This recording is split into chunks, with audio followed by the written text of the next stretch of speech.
first at the funeral, the 10th funeral. Yeah. Oh, yeah, we read that. Took them. It was in chapter 9, right? Because that's what we read last night. And that's where they were trying to help him. But what's the influence when they kick Maniac? He found a new family. The influence was Universal themes are concepts that students can add different ideas in a new way. They're more on a global level and allow students to make connections that they never would have done beforehand. Good morning, class. Today we're going to do a lesson on the content imperatives and the universal themes. But we're going to start by reviewing the content imperatives that we've been talking about for a while. And before we start our slideshow, I want you to just raise your hand and point out the content imperatives and which ones go with which symbols. So quiet hand, please. Which one is this? Natalie? The one you were pointing at, it is called origins. Thank you, and I love how you're speaking in a complete sentence. And what about this one? Content imperatives are tools used to help the students go deeper into the curriculum. Content imperatives encourage the students to think critically, and they also increase complexity in the questioning strategies, which is great if you're trying to achieve a higher level of depth of knowledge questioning, to go to level 3, strategic reasoning, or level 4. There are 5 content imperatives. They are origins, parallels, paradox, convergence, and contribution. And this one, Peyton. The symbol you are pointing at is called paradox. Great job, class. And finally, number 5, Jacob. The icon you are pointing at is called parallel. Parallels. Okay, so I'm going to show you a slideshow of pictures. And these pictures go with these content imperatives, and you have to figure out which picture goes with which icon. So all I want you to do right now is write 1 through 10 on your board. Just write 1 through 10, please. So if you think the picture represents a paradox, you'll just draw the arrow. If you think the picture represents a parallel, you'll draw 2 lines. If you think the picture represents origins, you'll draw the sun. So to begin the lesson today, I used some pictures to relate to the content imperatives, and the kids had to discern which content imperative they felt best went with the picture. Students had different opinions about that, and as long as they could justify their answers, it was fine. Is it going too fast? Yeah. Okay, I'll show it a couple of times. That's number 4.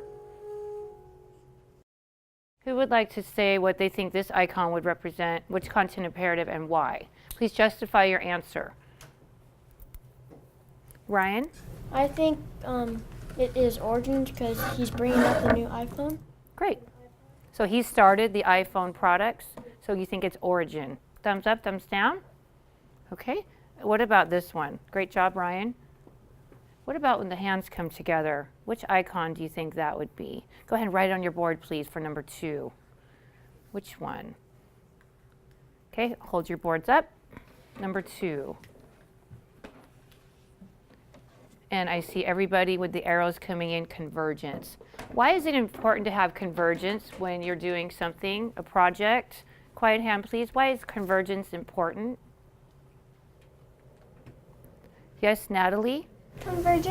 Convergence is important when you are doing a project because the more people you have, the easier the job is on yourself. Definitely. Definitely. Good job. All right. And what about this one?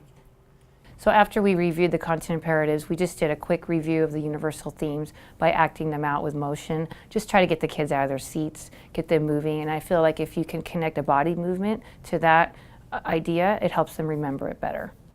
So what I thought we would do just to get you moving a little bit, you guys can stand up, please. And we're going to attach a movement to each one of these. All right.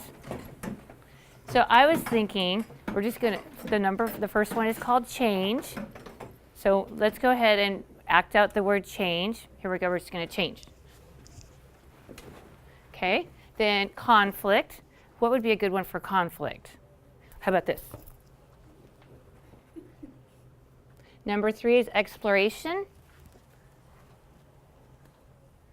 Okay. Number 4, force or influence. What would be a good one for that? You're doing this like Darth Vader does, okay? Order versus chaos will be order, there's peace on the world, versus chaos. Okay. Number 6, patterns. We will do, let's go like this. I love it. Okay, power, we're going to show our muscles because we're strong. This is going to be systems. Structure is going to be like this, like we're building a house. And relationships, you're going to look at the person next to you and you're going to shake their hand. And luckily, there's enough for everybody. Okay, so you ready? I'm going to say it. You're going to act it out. All right. Power. Exploration. Patterns. Relationships. Change. Conflict. Force or influence. Systems. Structure. I think I did them all. Yes. Okay, so that was a quick review, getting you out of your seat for a little bit, moving around, reviewing the universal themes. And now we're going to put them all together. Teaching universal themes is important to the GATE student because it narrows their thought processes. It allows them to think in more of a global way and see things in a new way. We looked at the children's book, thank you, Mr. Falker, and we analyzed, we decided to use the universal theme, change, and we analyzed that book using the content imperatives. We looked at the origins of where the change occurred. We looked at what contributed to the change in the book. We talked about what events came together or converged to create change for Tricia. We then discussed what events were similar to another book that caused the change, and finally, what was the paradox of the change in relationship to that book. You did a great job. So now we're going to do the same thing with Number the Stars, which is the novel we've been reading in class. You're going to be working in groups. You'll be getting your own chart like this, but I decided, because I didn't want everybody taking the same theme, because I really want to see what you do with it, is we're gonna have every group doing a different theme. Okay? Because there's one theme in my head that really prevailed that I think if I let you all pick, you would all probably pick, you might not. You might pick the same one. And I think what's going to be great is to see how you take a different one and what you do with it. Okay, so your job right now is to discuss, I want person number 1, raise your hand if you're in seat number 1. Raise your hand if you're in seat number 1. I want you to discuss with your team your top 3 themes that you would like to choose for Number the Stars to analyze using the content imperatives. After the kids picked a theme for their group, they were able to connect it to the 5 content imperatives using the novel. I asked them to use evidence from the book. That's Common Core based. We're always having to prove with evidence. Use the evidence and support it with your thoughts. Quote the page number and write it on the poster. The poster had the 5 icons across. It had space for the kids to write about the events that occurred in the book, the positive, negatives with the paradox. It asked for the setting with the origin. It asked for parallel events similar to another text. I think that it would be, the change would be, the negative change would be that the Jews are being taken away, which is which is Amory's best friend, and she's trying to make the decision If she sacrifices. Yeah, if she sacrifices or For the Jews and other, like her friend. I had students do this as a group because I think the power of dialogue and conversation is where the learning takes place. I think that to do this by yourself would not give it justice at all. I think that they definitely need to have those conversations, and that's where they go, oh my gosh, I didn't think about that. Or didn't you put your thing down? Wait, so was it when they stopped them running or when the store was closed? They were Because they stopped them running because they forced them to. But they also forced the store to be closed.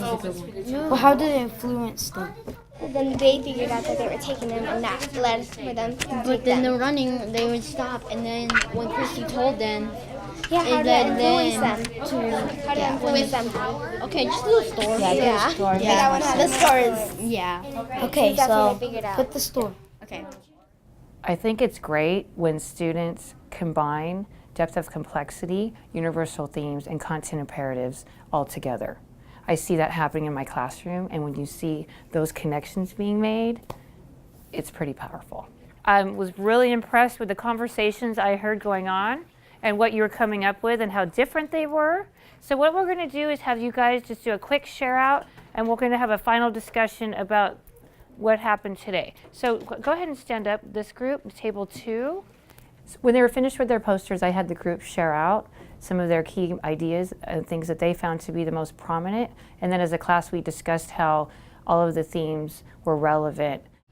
The first thing we talked about in Maniac Mickey was racism. That was the big theme going on in Maniac McGee. And in this book, people were being Segregation. because of their religion. Okay, so and so force and influence, were they used positively or negatively between the two books? They were used negatively. Negatively. Okay.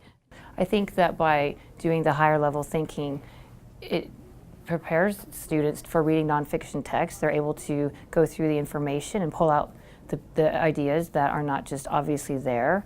I think that this is where we're at. The rigor needs to be there for these kids. And I think that looking at universal themes, theme is a big idea we teach in Common Core.